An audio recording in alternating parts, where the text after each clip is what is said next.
My name is Alia. I am 16 years old. I come from a middle-class family. My father worked in a private job. Even though we faced financial difficulties, he always paid great attention to my education. After passing my exams, I got admitted into college. One day, I suddenly received a call on my mobile phone.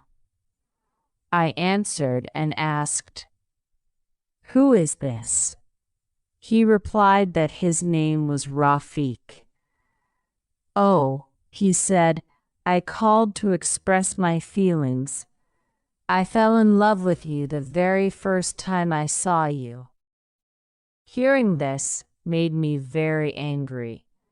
I told him never to call me again and hung up. A week later, he called again. This time he told me that he was the boy who sat beside the shopkeeper at the store where I recharge my phone. Then I recognized him. He was very handsome. Any girl would like him. He asked to meet me, and I agreed. We started meeting every day at a park near my college. I didn't think much about his profession. Although he was at least 12 years older than me, I often wondered whether my family would accept him. One day on my birthday, he gave me a watch as a gift. I asked him, "How did you know it was my birthday?" He said he found out from one of my friends. I was surprised and became even more attracted to him. Gradually, talking to him became a habit. I couldn't sleep without talking to him at night. We shared everything, small things like tea, daily tiredness, everything. I thought he might be the one meant for me. One day while I was talking to him, my father caught me. In our house, using a mobile phone was not allowed. My father asked who the boy was. I said he was my classmate, but he didn't believe me. Out of anger, my father didn't eat for 2 days and became ill. Eventually, I told him the truth. My father said, "If he is a good person, I will arrange your marriage with him." But later, after making inquiries, my father found out that the boy was already married. My life fell apart. I couldn't tell anyone what I was going through. I remained in depression for a long time. It felt like everything around me was the same, but I was no longer the same person. Slowly, I started to rebuild myself.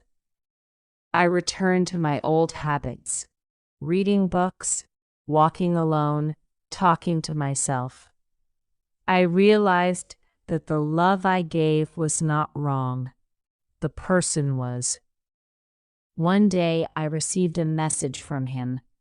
"How are you?" I stared at the screen for a long time.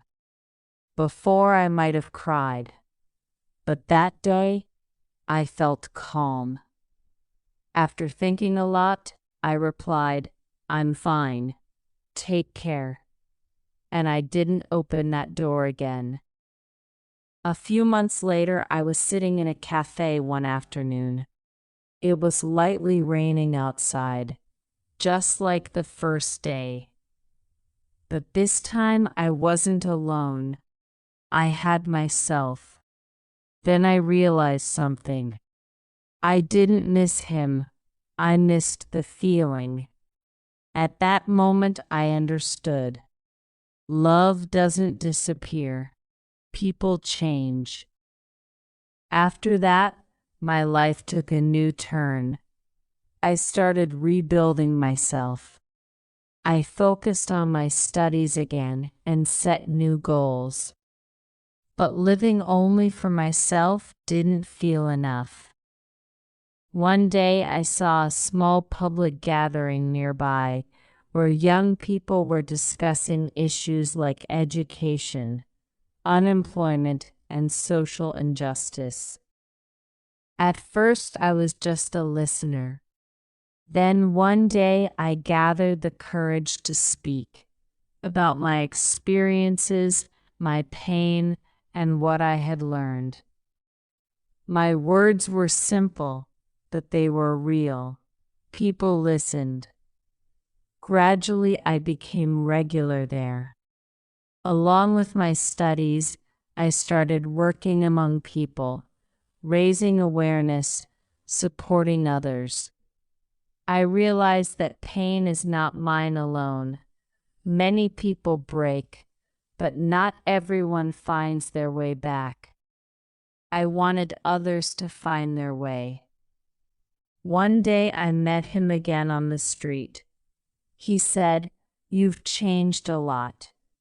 I smiled and replied, "Time changes people." He asked, "Do you hate me?" I paused and said, "No, I thank you, because if you hadn't left, I might never have found myself." Then I walked away without looking back. Now I have a long path ahead. I dream of a society where no one is destroyed by betrayal, but instead turns that pain into strength. Because I believe without pain, a person can never truly grow. Time never stops, and neither did my life. I made a promise to rebuild myself, and slowly that promise became the greatest strength of my life. My focus on studies kept growing day by day, staying up late at night, holding tightly onto my dreams. Everything began to revolve around a single goal. That day I decided I will become a doctor, not just for myself, but for others. There were many struggles, many obstacles. Sometimes old memories would return and my heart would feel weak. But I knew this path was mine to build. Finally, after immense hard work, I got admitted to medical school. That day was one of the proudest moments of my life.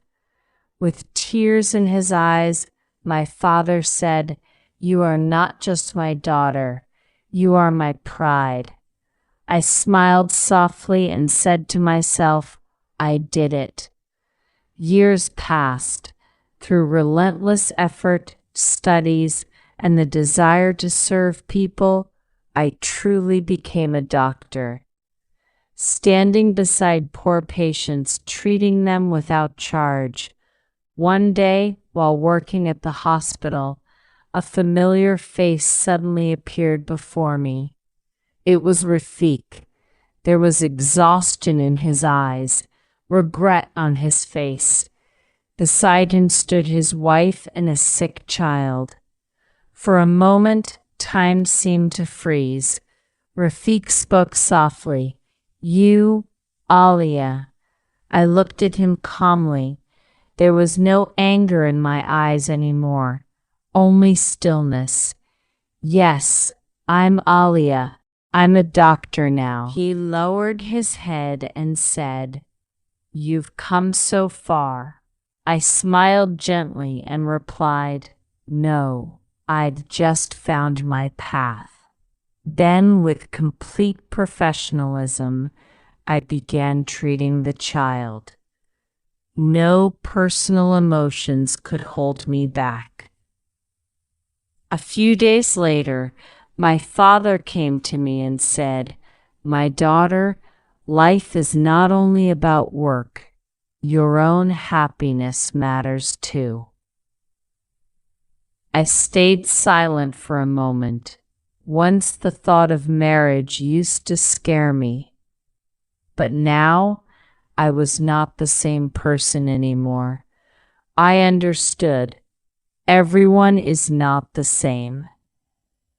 After some time, a proposal came. The man's name was Adnan. He was also a doctor, but his identity was not just his profession. His behavior revealed the kind of person he was: calm, polite, and deeply respectful toward others. At first, I wasn't very interested, but at my family's request, I agreed to meet him one day. We met at a small cafe. Adnan smiled softly and said, "I know you've been through a lot. I just want to say, I don't want to judge your past. I want to respect your present and your future." His words surprised me. Gradually, our conversations grew. There was no rush, no pressure, only understanding. One day, I realized something within myself. I'm not afraid anymore. Finally, with the consent of both families, we got married. On my wedding day, I stood in front of the mirror, wearing a red sari and light jewelry. I said to myself, this time I am not starting over because I lost someone. I am starting because I have found myself. Even after marriage, I did not leave my work. Adnan always stood by my side, in every dream, in every struggle. One day, on the way back from the hospital, Adnan said, "Do you know, you're not just a good doctor, you're a strong person." I smiled and replied, "And you are the calmest place in my life." And just like that, love returned to my life again, but this time it was built on trust and grounded in respect.